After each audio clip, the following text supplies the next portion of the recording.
Glória a Deus, aleluia. Quero convidar você nesse momento para você ser boca de Deus na vida do irmão que está do seu lado. Declare as palavras de Deus sobre ele, abençoe a vida do seu irmão. Diga a ele, hoje à noite vai ser diferente. Já está sendo diferente. Glória a Deus. Senhor, Tu és bem-vindo nesse lugar. Amém, igreja?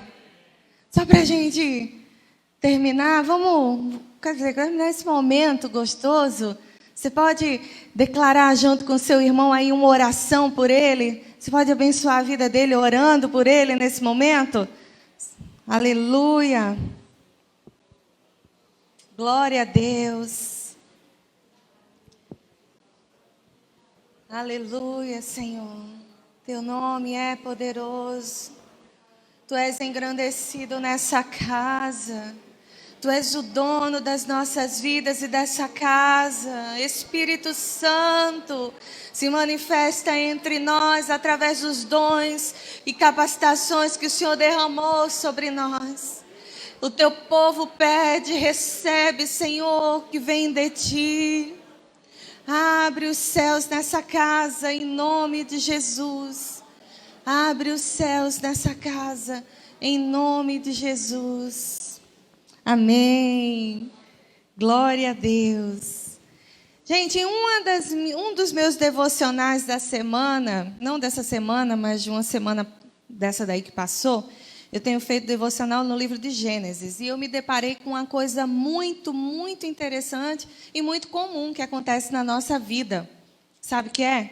Guerras inesperadas, que a irmã acabou de testemunhar aqui, batendo na nossa porta, quando a gente nem procurou e nem provocou.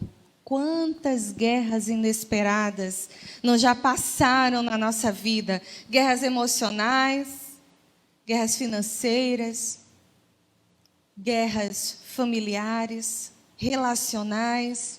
Quantas a gente já enfrentou? Não somente esse ano que passou, que foi difícil, mas ao longo da nossa vida. Algumas guerras nos fazem rir, né? Quando a gente passa e depois relembra, a gente até consegue sorrir delas. Mas outras ainda nos fazem chorar.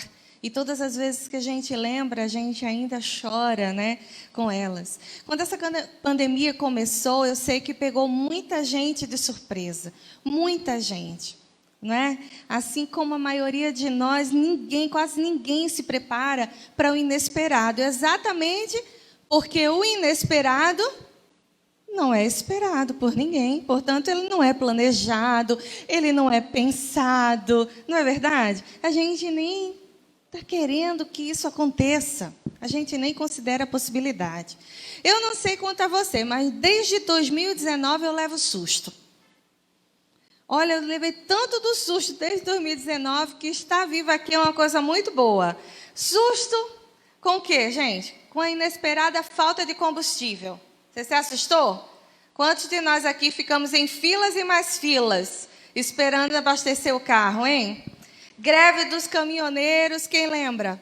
Portanto, greve não, né? Falta de abastecimento dos supermercados. Gente, quando falou que os caminhoneiros não estavam mais querendo entregar a comida, eu já pensei em no outro dia, de 5 horas da manhã, estar na porta do supermercado. E tem uma coisa que é incrível, não sei se acontece na sua casa, mas sempre acontece na minha. Toda vez que uma desgraça acontece, lá em casa, está quase sem nada. Nunca tem uma notícia assim, olha, vocês vão ter que passar aí um tempo se segurando, né, porque o supermercado não vai estar abastecido.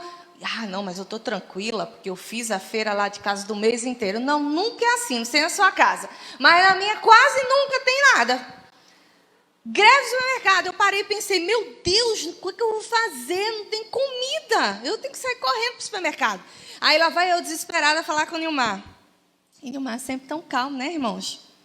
Um negócio incrível, né? A gente pilha, querendo ir para o supermercado. E ele, não, hoje não. Vai acabar. Não, vai ter comida. Então, eu decidi uma coisa. Eu decidi que entre um inesperado e outro, eu ia me preparar. Porque vai que aparecesse outro. né? Então eu decidi que eu ia me preparar. Eu fui para o extremo oposto. Eu disse, agora, seja o que for, eu vou ter uma bolsa emergencial. Eu vou fazer uma bolsa. Aí nessa bolsa eu botei remédio, eu botei uma comida, que, diga-se de passagem, era biscoito. Porque comida a vácuo é muito cara, né, gente? Porque eu também pesquisei. Estava tão desesperada que eu fui, comida a vácuo. Como conservar comida no vácuo? Mas era muito caro, então eu decidi colocar biscoito dentro da bolsa. E um par de roupa para cada pessoa lá de casa. E aí eu escondi a bolsa. Né? Porque eu disse, olha, se vier um inesperado louco assim, tipo, fuja para as montanhas. Eu já estava até pensando para onde eu ia. Eu acho que eu vou para aquele monte que o povo diz que é Guararapes. Nunca fui, mas eu boto um GPS. Né? Eu pensei, fuja para a montanha, já estou pronta. Eu pego a bolsa, já sei qual é o monte que eu vou. E se for catastrófico, como estava vindo desde 2009, o povo dizendo, né, que as águas encheu o Brasil, o mundo, ia afogar o Cristo Redentor. E eu mostrava para a Nilmar, mas disse, não, isso é profetado. E o coração ficava, vai que, né? Mas já tenho minha bolsa, já sei qual é o monte que eu vou. Botei um kit MacGyver dentro da bolsa, porque vai que eu preciso, né? Aí botei tudo lá dentro. Só que o que é que aconteceu? Os meses passaram, os biscoitos morfaram. E Nilmar descobriu a minha bolsa. A minha bolsa estava escondida, sabe, gente? Eu estava com tanta vergonha de que ele não descobrisse. Aí, quando eu estava preparando essa pregação, e eu comecei a rir sozinha, eu fui para perto dele, eu fiz, tu sabia que eu preparei uma bolsa emergencial? Ele olhou para mim e fez, não. Eu disse, aquela bolsa que tu descobriu os biscoitos mofados e a roupa. Ai, Deus do céu. Nem 8, nem 80, não é verdade? Nem 8, nem 80. A gente precisa descobrir um equilíbrio para a gente conseguir se preparar para o inesperado, para aquelas situações inesperadas que batem na nossa porta. Mas como é que a gente vai se preparar para isso? Se a palavra já está dizendo que é inesperado, como? Tem uma história na Bíblia, que é exatamente a história que eu estava lendo, que vai nos ajudar a gente entender como se preparar melhor para situações futuras. Amém? Gênesis 14, do versículo 1 ao 16. Gente da mídia, eu vou botar uma versão chamada NVT. Nova versão transformadora. Não sei se a gente tem. Tem não, né? Mas bota a NVI mesmo, que parece. Talvez o que troca é uma palavra ou outra. Gênesis 14, do versículo 1 ao versículo 16. Amém? Quem achou, diz amém. Ô, glória, esse povo é bom, hein? De achar as coisas aqui. Gente, a palavra diz assim, por esse tempo, houve guerra na região de Anrafel, rei da Babilônia. Arioque, rei de Elazar, Quedorlaomer, rei de Elão, e Tidal, rei de Goim, lutaram contra Bera, rei de Sodoma, Bisa, rei de Gomorra, Sinabe, rei de Admar, Sember, rei de Zeboim, e contra o rei Belá, também chamada Zoar. Esse segundo grupo de reis reuniu uma tropa no Vale de Sidim, ou seja, no Vale do Mar Morto. Por 12 anos, estiveram sob o domínio do rei Quedorlaomer. Mas no 13º ano, eles se rebelaram contra ele. Um ano depois, Quedorlaomer e seus aliados vieram e derrotaram os refraíns em Asterote, Carnaim, e os Uzins em An, e os Emins em Savé, Kiratim, e os Oreus em Monte Seir, até Elparã, à beira do deserto. Em seguida, voltaram e foram a Emispate, hoje chamada Cádiz, e conquistaram o território dos Amalequitas e dos amorreus que viviam em Azazon-Tamar. Então os reis de Sodoma, Gomorra, Admá, Zeboim e Belá, também chamada Zoar, se prepararam para a batalha no Vale do Mar Morto. Lutaram contra Quedorlaomer, rei de Elão, Tidal, rei de Goim, Anrafel, rei da Babilônia, e Arioque, rei de Elazar. 4 reis contra 5. Acontece que no vale do Mar Morto era cheio de poços de betume. Quando o exército dos reis de Sodoma e Gomorra fugiu, alguns dos soldados caíram nos poços de betume, enquanto o restante escapou para as montanhas. Os invasores vitoriosos saquearam Sodoma e Gomorra e partiram para casa, levando consigo todos os espólios de guerra e mantimentos. Também capturaram Ló, o sobrinho de Abrão, que morava em Sodoma, e tudo o que ele possuía. Um dos homens de Ló, porém, conseguiu escapar e contou tudo a Abrão, o hebreu, que morava junto ao bosque de carvalhos, pertencente a Manre, o amorreu. Manre e seus parentes, Escol e Aner, eram aliados de Abrão. Quando Abrão soube que o seu sobrinho Ló havia sido capturado, mobilizou 318 homens treinados que tinham nascido em sua casa. Perseguiu o exército de Quedorlaomer até alcançá-los em Dan, onde dividiu os homens em grupo e atacou durante a noite. O exército de Quedorlaomer fugiu, mas Abrão o perseguiu até Obar, ao norte de Damasco. Abrão recuperou todos os bens saqueados e trouxe de volta Ló, o seu sobrinho, com todos os seus bens, as mulheres e os outros prisioneiros. Um pouquinho longo, mas a gente precisa ler para poder entender. Gente, para aqueles que não conhecem a história de Abrão, que antes era Abrão e depois tornou Abraão, ele era descendente de uma família idólatra, que adoravam vários deuses, mas Abrão tinha recebido um chamado especial do Deus Altíssimo, o nosso Deus. E ele chamou Abrão para deixar tudo o que ele tinha, deixar a casa, deixar os familiares, os parentes e seguir para uma terra em que Deus mostraria. Mas era um chamado que não tinha, vamos dizer assim, o ponto de chegada.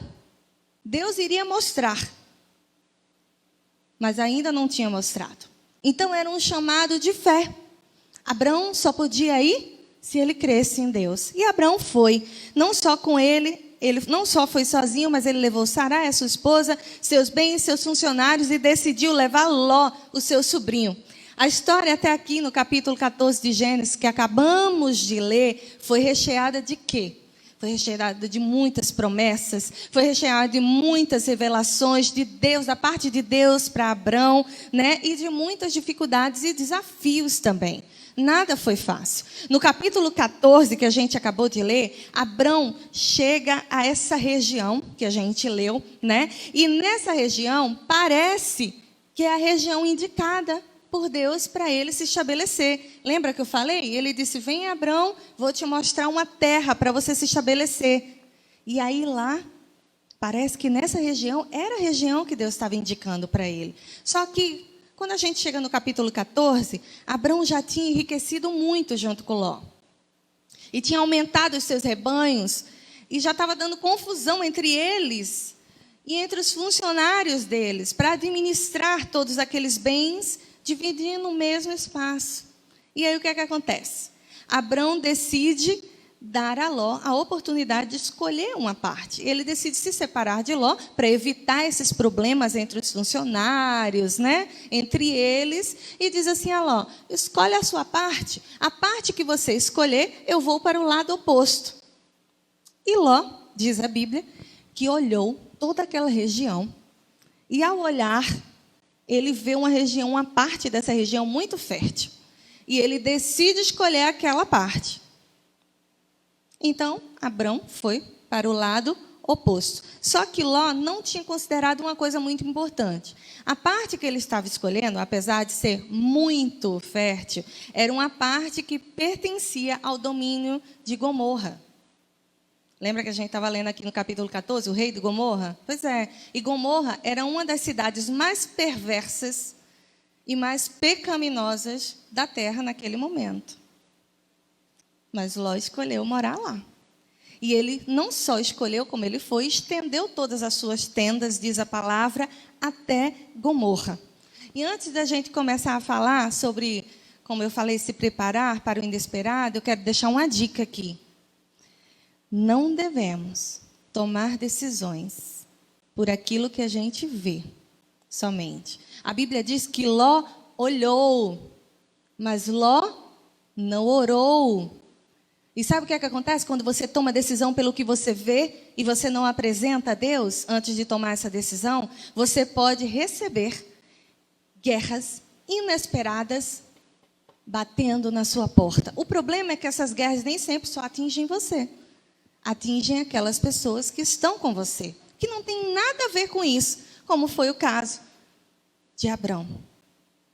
Quando a gente chega nesse capítulo 14 aqui, a gente vê que começa falando de uma guerra nessa região em que Abrão estava. E essa guerra eram 4 reis do norte que estavam contra 5 reis do sul. Qual era o problema? Os reis do sul não queriam se submeter mais ao domínio dos reis do norte.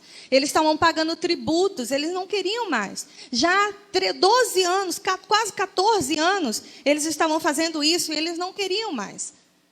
Então, um dos reis do norte, o rei de Gomorra, se junta com seus aliados e decide se rebelar.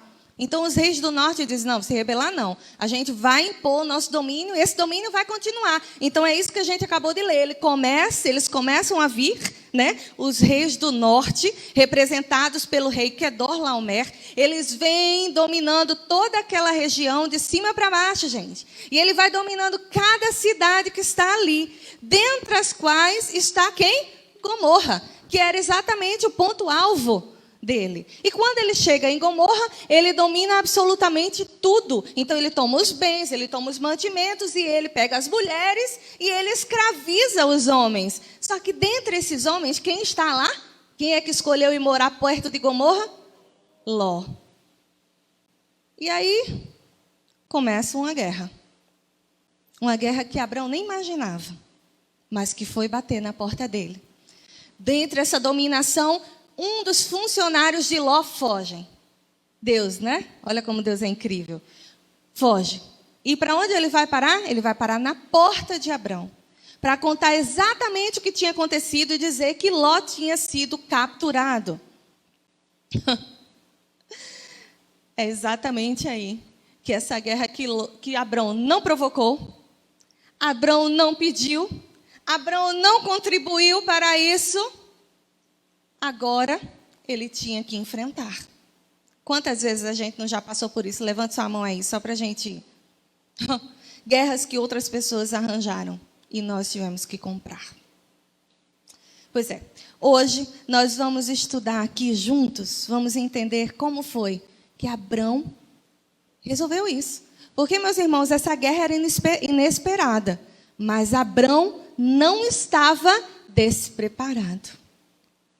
A maioria das guerras inesperadas batem na nossa porta e nós não estamos preparados para isso. Mas Abrão estava preparado. E como é que ele estava preparado para uma coisa que ele não estava esperando? Vamos ver.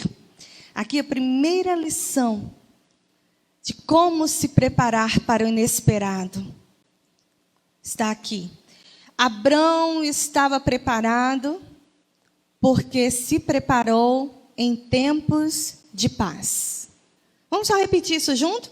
Abrão estava preparado porque se preparou em tempos de paz. Não é interessante isso? Sabe por quê? Porque é um fato que a maioria de nós, a gente se prepara quando a gente está no meio de uma urgência. No meio de uma situação difícil, no meio de uma situação que está nos pressionando, não é? A gente está no meio da circunstância, no meio do problema, e como meu pai sempre fala assim para mim, né? A gente está funcionando como se estivesse apagando fogo, bombeiro. A gente pega lá e começa a querer apagar fogo. Então a gente funciona, tem solução aqui, solução acolá, começa a se preparar, como eu falei, né? Estava para fechar os abastecimentos da comida, o que é que eu pensei? E logo de 5 horas da manhã para o supermercado, para tentar, né, repor lá os armários. É assim que a gente se comporta no meio da pressão. Mas não foi o caso de Abrão. Abrão não estava se preparando, não se preparou porque recebeu a notícia desse homem batendo na porta dele e dizendo que Ló tinha sido capturado. Não foi esse o caso. Eu quero que você vá lá no versículo 14 e você vai ver um detalhe da história que é importantíssimo e que comprova isso que eu estou falando, que Abrão estava se preparando no tempo de paz, gente. Ele já estava se preparando, já fazia um tempo. E diz assim, na minha versão, que é a NVT, a nova versão transformadora, diz assim, que Abrão mobilizou, veja, ele não disse mobilizou 318 homens, porque poderiam ser 318 homens quaisquer. Ele disse que mobilizou os 318 homens treinados, nascidos em sua casa. Como assim? Como assim treinados, meus irmãos? Toda a narrativa da história de Abrão, quando a gente lê, a gente entende que ele trabalhava com rebanhos. E além de trabalhar com rebanhos, talvez com a negociação. Mas ser estrategista de guerra? Aonde a gente viu isso? Em canto nenhum. Porém, a Bíblia diz que Abrão mobilizou os 318 homens nascidos na sua casa. E não só mobilizou, mas ele os treinou, treinados, nascidos em sua casa. Você sabe que no versículo 15, a gente vai ver como foi que ele atacou esses exércitos para poder buscar o Ló. E estudando um pouco, eu vi um comentarista muito bom, que é o Champlin, né? Ele fala que ele usou uma estratégia de guerra por um dos maiores e mais fortes exércitos daquela região e da época, que eram os hititas. Abrão treinou esses 318 homens de forma profissional. Não é incrível isso? O pastor, aquele que foi chamado por Deus, aquele que cuidava dos rebanhos, aquele que a gente sempre tinha a imagem de ser um homem muito velho, né? Porque a gente sempre pensa assim, poxa, Abrão era idoso, Sarai era idosa. Foi por isso que nunca tiveram filhos antes. E depois Deus abriu e fez aquele milagre na vida deles. Abrão estava se preparando desde sempre. Desde sempre. Sabe que a palavra treinados, numa versão em inglês, se chama educated. E essa palavra significa o quê? Significa que você recebe um treinamento, um discipulado, de uma forma que é acima da média. Então, esses homens foram treinados por Abrão de uma forma que estava acima da média. Não é incrível isso? E significa que durante a peregrinação de Abrão, ele não estava só andando na valsa não, minha gente. Ah, Abrão, Deus falando com ele, Abrão, vem para uma terra que eu vou te mostrar. Aí ele, tá bom, Senhor. E anda na valsa. Não. Abrão recebeu a promessa de Deus, o chamado de Deus, e começou a andar e se direcionar para essa promessa de uma forma preparada. Certa vez eu estava conversando, fazendo uma entrevista com Gabi Sampaio, uma cantora gospel na Rádio Candelária, nossa rádio, e ela disse exatamente uma coisa parecida. Ela disse assim, Shirley, eu recebi uma promessa de Deus, de que eu iria ser usada para as nações. Desde aquele dia da promessa, o que é que eu fiz? Eu comecei a trabalhar em direção à promessa. Comecei a estudar línguas. Ela ia ser usada para as nações, falando em português, gente? Não. Ela começou a se preparar. Ela começou a andar em direção à promessa. Ela não perdeu tempo. Não ficou somente esperando o vento soprar. Não é? Esse é o problema. Muitos de nós cristãos, a gente não se prepara para a promessa. A gente recebe a promessa de Deus, crê que aquela promessa vai ser para a gente, mas aí o que é que a gente faz? Senta num berço esplêndido e fica lá esperando o vento soprar. Quando acontecer, foi Deus. Como assim? O que é de Deus, Ele vai fazer. E o que é seu e meu, quem tem que fazer, gente? Quem? Somos nós. Somos nós que temos que fazer. Então, se você recebeu uma promessa de Deus, começa a trabalhar em direção a ela. Não fica parado, não. Não fica culpando o mundo, não. Não se senta nem se deita para esperar a promessa. Continua a trabalhar, porque Deus chama pessoas para trabalhar. Ele não chama para ficar de enfeite. Você recebeu uma promessa, gente. Ah, Deus está te prometendo aqui, ó, te dar uma casa, porque você não tem. O sonho da sua vida é ter uma casa. E como é que você vai se preparar para isso? Vai ficar sentado esperando essa casa chegar? Ela vai chegar, mas como? Trabalha. Começa a poupar um pouquinho. Quando é que a gente começou? Lembra? Alguns que são casados aqui já sabem. Quando você planejou o casamento, o que é que você fez? Ficou parado, sentado, esperando o casamento acontecer? Não. Você se preparou, não é? Todo mês ia lá comprar pelo menos um talher, um conjunto de talher, coisa pouquinha. Uma cafeteira, um conjunto de prato, não é? Vai se preparando, vai juntando um pouquinho. Deus te chama para um ministério. Ah, Deus me deu uma palavra. Eu vou ser missionário nas nações. Certo? Está estudando línguas, meu filho? Está estudando línguas? Você está estudando, pelo menos está conversando com o seu devocional diário? Está fazendo seu momento de oração? Está lendo a Bíblia? Porque missionário tem que conhecer a Bíblia. Não. Estou esperando para quando Deus mandar. Então você vai ficar esperando. Porque Deus vai usar quem estiver preparado, não é não? Ele capacita, mas você precisa se doar para isso. Você não pode ficar simplesmente esperando. Foi o que aconteceu com Abrão.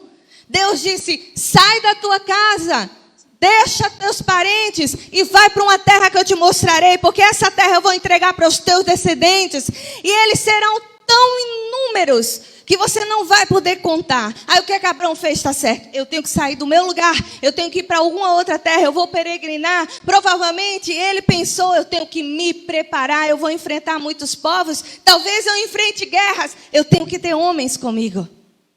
E Abraão, ó, se preparou 318 homens.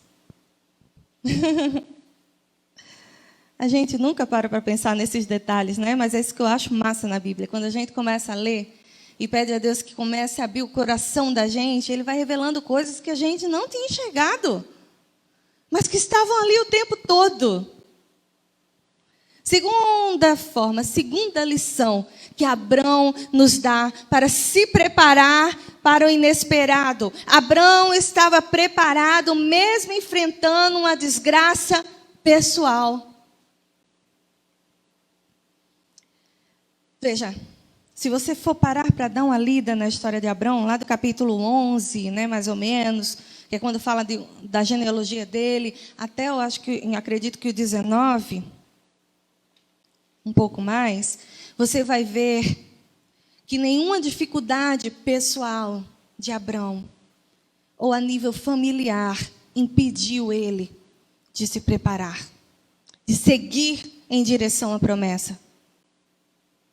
Na verdade, eu acredito que todas essas dificuldades serviram somente como catalisadores para que ele soubesse o quanto que era necessário estar preparado, seja para coisas ruins ou para coisas boas. Talvez você esteja pensando aí, mas você não disse, Sheila, que ele enriqueceu? Foi, ele enriqueceu. Então, se ele era rico, ele tinha toda a capacidade de se preparar. Será? Será que porque a pessoa tem dinheiro, gente, ele é capaz, altamente capaz?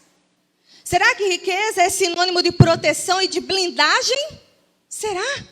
Claro que não. Quantas pessoas você conhece que têm um monte de dinheiro e são infelizes? Tiram a vida, não é? São tristes, não têm salvação, não existe motivação para muitos. Pois é. Então, antes da gente analisar simplesmente pelo que ele tinha, vamos analisar ele, trazendo ele mais perto de nós. Vamos fazer Abrão ficar como se fosse um dos irmãos aqui da igreja. Vamos parar para pensar na história dele? Primeiro, Abrão abriu mão da sua origem, da sua familiaridade, dos seus parentes, Poucos aqui seriam capazes de fazer isso. Receber uma promessa de Deus e diga, sai da tua casa, sai desse convívio familiar. Gente, quando Deus fez a promessa para Abraão, ele não tinha 15 anos. Ele tinha 75 anos. Ele já tinha 75 anos de convivência com a família dele. Não é fácil. Ele abriu mão. Ele creu numa revelação de um Deus que a família dele não cria. Mas ele creu e ele disse, eu vou, porque ele me chamou. E ele deixou a parentela, os parentes dele. Segundo, Abraão enfrentou nessa peregrinação, dessa busca dessa terra, a incerteza. Porque Deus não disse, saia daqui de Ur dos Caldeus e vá para tal lugar. Deus não disse assim. Deus disse, ó, sai daqui e vai para onde eu vou te mostrar. Quantos de nós pega o carro e faz isso? Vamos ali passear para onde? Não sei. Eu acho que eu só tive uma experiência dessa. Foi quando eu me perdi dirigindo. Eu disse, Nilmar, estou perdido. Ele, vai em frente.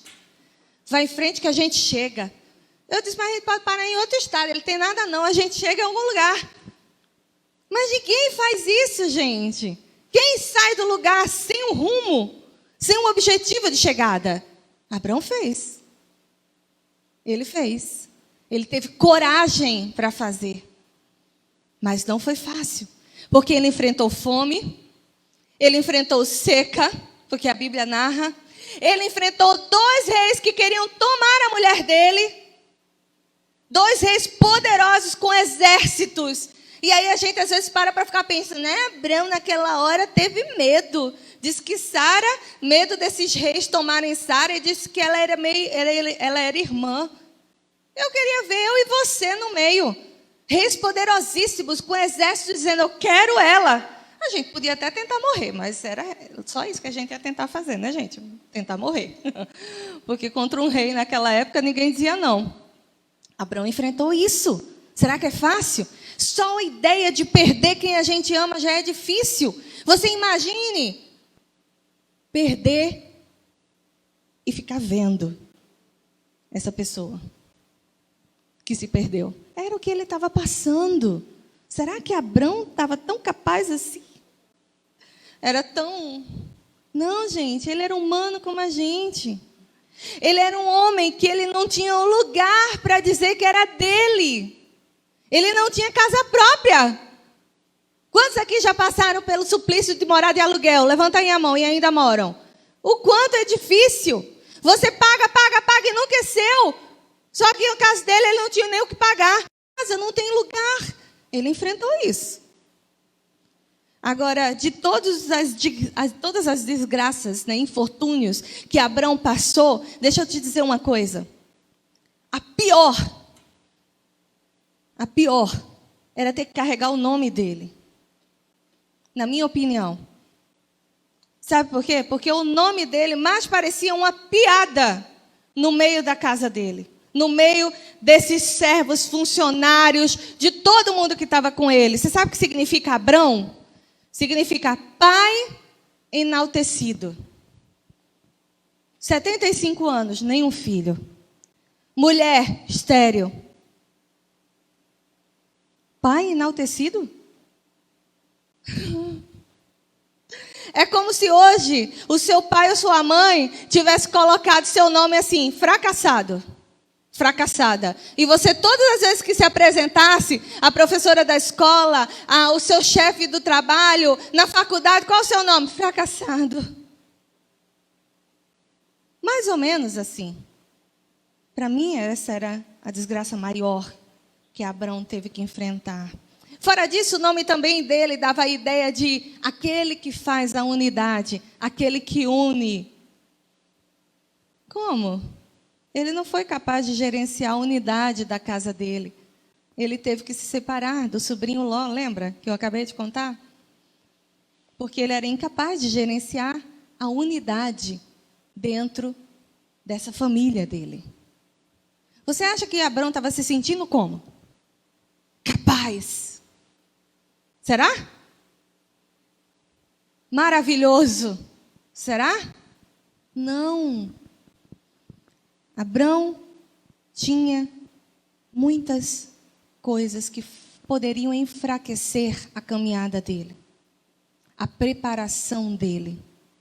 Assim como eu e você. Ele tinha muitos problemas pessoais para administrar. Mas sabe de uma coisa? Nenhum desses problemas impediram Abrão de se preparar. Ele se preparou. Ele continuou se preparando. Muitos de nós, convivendo com somente 3 desses problemas, desistiríamos. Não iríamos nem sequer dar ouvidos mais. Sabe o que a gente ia fazer? A gente ia criar uma desculpa na nossa mente, dizendo assim: eu acho que tudo isso foi fantasia minha, então a partir de agora eu faço o que eu quiser. Porque ia ser mais fácil. Quantas vezes nós não criamos desculpas porque é difícil a caminhada? Porque a gente está passando por problema. E a gente acha que a gente não tem que continuar. Não foi isso que Abrão fez. Com todas as desgraças pessoais, ele escolheu continuar crendo em Deus e crendo naquilo que Deus dizia. São 2 coisas diferentes, sabia, irmãos? Você sabia que são 2 coisas diferentes? São 2 coisas diferentes. Você pode crer em Deus. Eu creio que Deus existe, que Deus é todo-poderoso. Deus é o Criador dos céus e da terra. Mas você pode não crer naquilo que Deus diz. A irmã decidiu crer naquilo que Deus disse. E as filhas também. Deus falou isso aqui para mim. E eu vou crer até o final. Abrão creu naquilo que Deus disse para ele. Sai da tua casa, da tua terra. E vem para onde eu vou te mostrar. Eu vou te fazer uma grande nação. Contra tudo e contra todos. E Abrão decidiu continuar crendo, apesar das dores pessoais dele. A gente precisa crer naquilo que Deus fala. Pare um pouquinho. Feche aí seus olhos. E pense, quantas vezes você deixou de crer naquilo que Deus disse a você? Dá nem para contar, né? Porque são tantos os momentos. Porque a gente tende a analisar Deus com os nossos olhos. A gente tende a analisar as ações de Deus com os nossos parâmetros. Com o nosso senso de justiça e merecimento. E não tem nada a ver. Se Abrão fosse parar para pensar na história pessoal dele, ele teria desistido. Como eu disse a vocês, a começar pelo nome.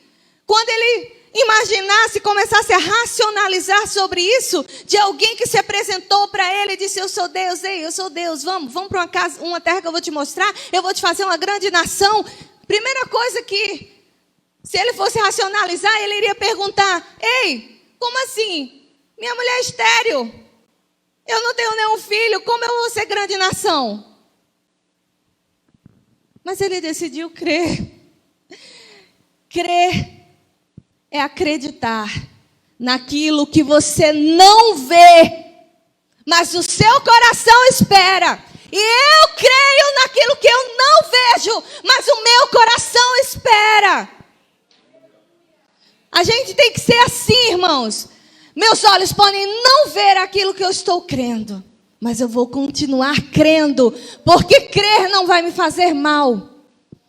Agora deixar de crer vai. Crer não me enfraquece. Deixar de crer me enfraquece.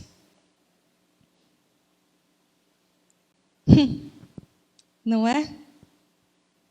Amém. E a terceira lição que a gente aprende com essa história de Abrão. Como é que ele estava preparado, Shirley, para o inesperado? Abrão estava preparado por causa do seu relacionamento com Deus. Diga aí para o seu irmão. Abrão estava preparado por causa do relacionamento com Deus.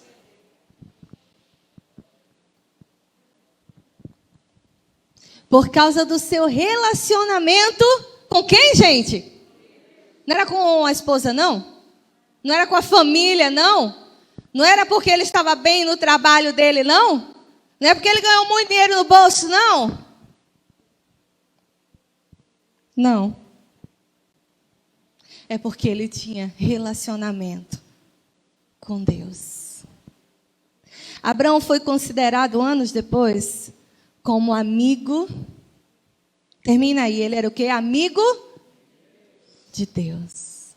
Abraão era amigo de Deus. Abraão procurava estar com Deus em todo momento. Abraão fazia de tudo para Deus estar com ele. Abraão saía de um canto para o outro, juntava as malas, juntava as tendas, os camelos, a mulher e tudo que ele tinha. Saía, quando ele chegava num lugar, ele erguia um altar. Ele botava umas pedras, ele fazia ali um sacrifício, ele invocava o nome de Deus, porque era essa forma, naquela época, que ele poderia trazer Deus para perto dele. Chamar a presença de Deus. Aonde Abraão chegava, ele queria Deus, ele queria incluir Deus, ele invocava Deus, ele cultuava Deus. E sabe, quanto mais você busca Deus, mais Ele vem. Mais a gente tem a sensação de segurança, mais a gente tem a sensação de companhia, mais a gente tem a sensação de cuidado, mais a gente tem a sensação de que a presença dele está aqui. A Bíblia diz que quanto mais você tem, quanto mais você quer, você vai ter, sabe? E não podia ser diferente com Abraão, minha gente. Não podia, porque todos os lugares, como eu disse, onde ele estava, ele invocava Deus. Ele envolvia Deus no processo. E a Bíblia tem um segredo que todos vocês, eu tenho certeza, quase todos, se não todos, sabem. O versículo-chave que quase todo crente sabe. Buscar-me-eis e me achareis, quando me buscardes de todo o teu... Não diga isso de novo. Buscar-me-eis e me achareis, quando me buscardes de todo o seu coração. De todo. Não é de parte. O problema é que tem muita gente reclamando hoje, sabe? Ai, eu orei, Deus não me ouviu. Ô, irmão, orei e Deus não respondeu, Deus está em silêncio, sabe, pastor? Eu orei, eu estava tão angustiado, mas eu orei pedindo a Deus, e Deus não me ouviu.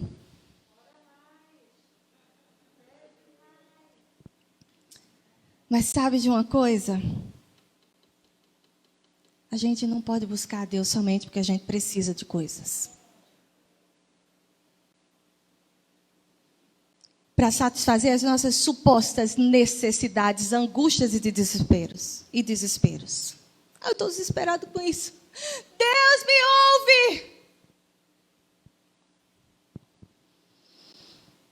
A gente está começando faz um tempo já, a não entender que relacionamento não pode ser uma troca de serviço, gente.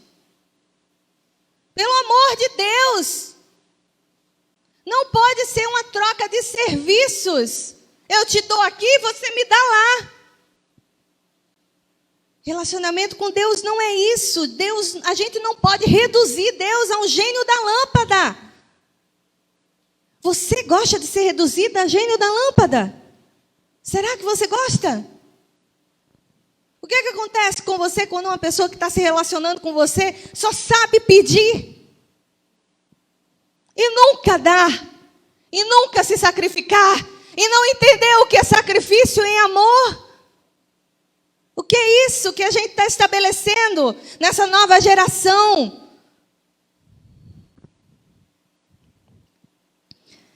Pessoas que buscam a Deus não por causa de Deus, mas por causa de si mesmos. Porque precisam de alguma coisa. É claro que sempre vamos precisar. E é claro que Deus vai ter prazer de suprir as nossas necessidades, quando dentro do propósito dEle. Mas não pode ser assim um relacionamento. E a gente vê isso até dentro das famílias hoje. Você vê a gente escutando, a escuta da gente. Porque meu marido não fez isso por mim. Porque a esposa não fez isso, ela tem que fazer isso, ele tem que fazer aquilo. Meu filho não fez. Tem que ter uma troca. Às vezes sai até chantagem nas trocas. Relacionamento não é troca de serviço, gente. Sabe? Relacionamento não é servidão. Jesus certa vez falou para os discípulos: não mais os chamo de servos,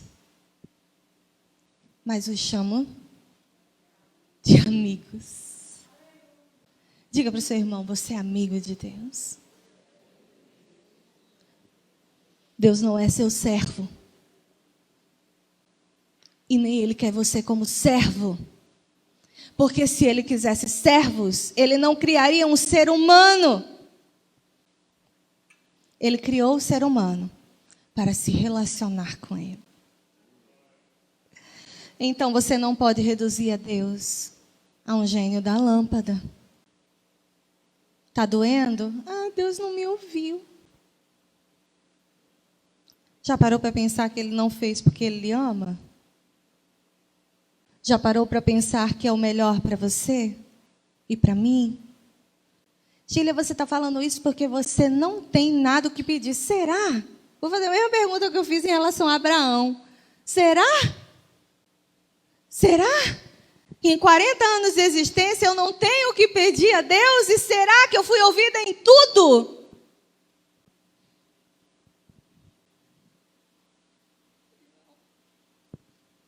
Fui não. Amizade é baseada em sacrifício.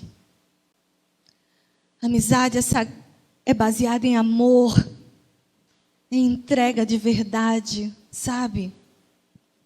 Em confiança completa, sem medo. Talvez, assim como a maioria de nós, você tem medo de confiar, de acreditar. Mas esse padrão não pode ser colocado para Deus. Porque a Bíblia diz que Deus não é homem para quê?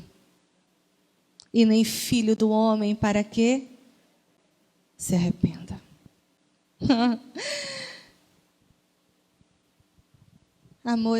Amizade é baseada em sacrifício. E foi para isso que Jesus veio naquela cruz. Para mostrar para você que Ele não quer servos. Ele não precisaria morrer por servos. Sabe, a Bíblia diz que Ele tem miríades de servos no céu.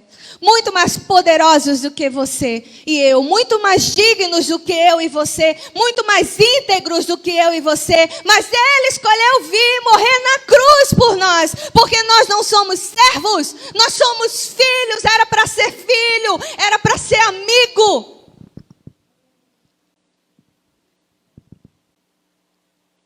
Quanto mais próximo de Deus, mais confiante e mais preparado nós estamos. Nós somos por causa da certeza que Ele nos dá na palavra dEle, nas palavras dEle, naquilo que Ele fala para nós. Ele está conosco. E Jesus disse que estaria conosco até a consumação dos séculos. Jesus estará conosco até a consumação dos séculos, até o fim. Você está preparado para 2021? Você está preparado para as guerras? Você está preparado para o inesperado, que pode ser bom ou não, que vai bater na sua porta? Se prepare em tempos de paz. Não deixe para se preparar na pressão. Se prepare mesmo em meio às suas dificuldades e dores pessoais. Seja amigo de Deus. Seja amigo de Deus. Ser amigo de Deus não é difícil. Apesar dele ser um Deus tão maravilhoso, que criou tudo que você pode ver ou entender. ele se faz pessoal para você. Sabe, ser amigo de Deus, ainda há tempo. Você sabia que ainda há tempo? Nada acabou ainda. Jesus não voltou ainda. Existe tempo para você, crente, estabelecer um relacionamento de amizade com Deus. Existe tempo para você, aquele que ainda não fez a decisão por Jesus, se tornar amigo de Deus. Sabe, eu estava preparando essa mensagem e eu estava pensando sobre isso. Ainda há tempo. Você que se encontra, sabe, abalado por tantas guerras que bateram na sua porta, por tantos inesperados que bateram na sua porta. Você que ainda está carregando aquelas marcas, sabe, aquelas dores que você nem tinha pedido, mas aconteceu sobre você. Ainda há tempo de descansar no ombro de um amigo, do amigo fiel. Jesus hoje está dizendo para você, ainda é tempo. Jesus hoje está dizendo para você, eu quero ser seu amigo. Jesus hoje está dizendo, eu quero estar junto com você para preparar você para o que vier. Jesus hoje está dizendo para você, eu quero sarar as suas dores. Jesus hoje está dizendo para você, eu quero quebrar essas cadeias que você carrega dentro do seu coração. Jesus está dizendo hoje para você, eu quero fazer de você uma bênção, assim como eu fiz com Abraão. Eu quero que você faça muito mais em meu nome. Jesus hoje está dizendo para você, hoje é tempo, ainda há tempo. A Bíblia diz, se hoje ouvires a voz do Senhor falando com você, não endureça o seu coração. Ainda há tempo. E porque ainda há tempo, eu quero orar junto com você. Eu queria que você fechasse os seus olhos.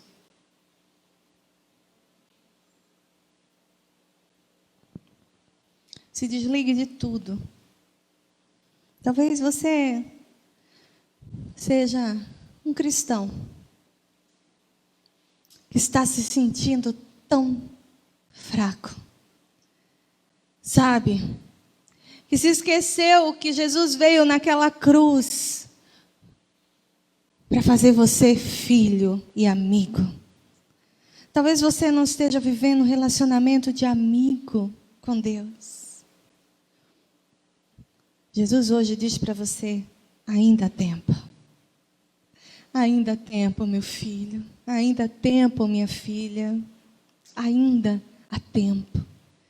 Você que quer realinhar o seu relacionamento, você que quer viver esse relacionamento de filho, de amigo com Deus. Você que durante essa mensagem reviu os seus posicionamentos e viu o porquê que você nunca se sente preparado para as situações. Se você hoje quer dizer, Jesus, eu quero que o Senhor me ajude. Eu quero assumir esse lugar de filho e amigo que o Senhor conquistou para mim. Eu já te aceitei, mas a minha vida não está condizendo a filho e amigo. E o Senhor tem visto isso e hoje o Senhor preparou essa noite para mim. Eu quero dizer sim para o Senhor. Eu quero realinhar meu relacionamento com o Senhor. Eu quero fortalecer. Eu quero aprender. Eu quero ouvir. Eu quero ser teu amigo. Eu não quero ser servo e nem quero que o Senhor seja o gênio da lâmpada. Eu quero estar preparado para o que vem na vida. Somente você que quer essa força de Deus. Você que já é filho de Deus. Fique de pé e nós vamos orar por você. A igreja toda está com o olho fechado. Pode ficar tranquilo, fique de pé e nós vamos orar por você. Aleluia, aleluia, aleluia. Aleluia. Glória a Deus. Senhor, eis aqui, Senhor, aqueles que estão dizendo sim para o Senhor nessa noite. Sim, eu quero realinhar meu relacionamento contigo, Pai. Eu quero me sentir filho, filha de novo. Eu quero assumir o meu lugar de amigo. Eu quero ouvir o Senhor falando comigo. Eu quero falar contigo. Eu não quero troca de favores. Eu quero mais do que isso, eu quero relacionamento. Eu quero sentir um abraço de pai. Eu quero poder deitar no teu colo. Eu quero me sentir o Senhor do meu lado, me capacitando e segurando a minha mão e dizendo: vai, filha, comigo você consegue. Vai, filho, comigo você consegue. Nessa noite o Senhor diz para você: Ele pode quebrar as correntes que você carrega nesse coração, as dores que você tem carregado. Deus pode fazer isso por você. Aleluia! Aleluia! Ó Senhor, nessa hora eu te peço, Espírito Santo, invade essas pessoas. Existem outros que estão aqui sentados, Senhor, mas o Senhor sabe o coração. O Senhor sabe o quanto que eles precisam caminhar contigo de uma forma mais íntima e pessoal. Vai, Deus, vai com teu Espírito Santo e enche essa pessoa. Enche até transbordar da tua presença, Deus. Em nome de Jesus. Em nome de Jesus. Aleluia. Dê um abraço no irmão que está aí do seu lado, que se levantou. Eu estou falando isso porque é família, viu, gente? Está todo mundo já olhando para mim. Eixe, ele é Covid, não pode não. Espera aí, é família. Eu estou percebendo que é família. Aleluia. Mas esse convite não fica só para aqueles que já têm a Deus. Você sabe que não existe maior alegria no reino de Deus quando alguém reconhece que precisa de Jesus como Salvador. Não existe coisa mais preciosa na terra. E eu não sei se existe pessoas aqui dentro que não têm Jesus como Salvador, como Pai. O mundo diz que todos nós somos filhos de Deus, mas isso não é verdade. Nós somos criaturas. E a Bíblia, a palavra de Deus, diz que você se torna filho quando você assume Jesus como seu Salvador pessoal. Porque foi assim que Deus escolheu. A todos que crerem em Jesus, Ele deu poder de se tornar filhos. Só existe um caminho, só existe uma verdade. Só existe uma vida. E se você ainda não fez,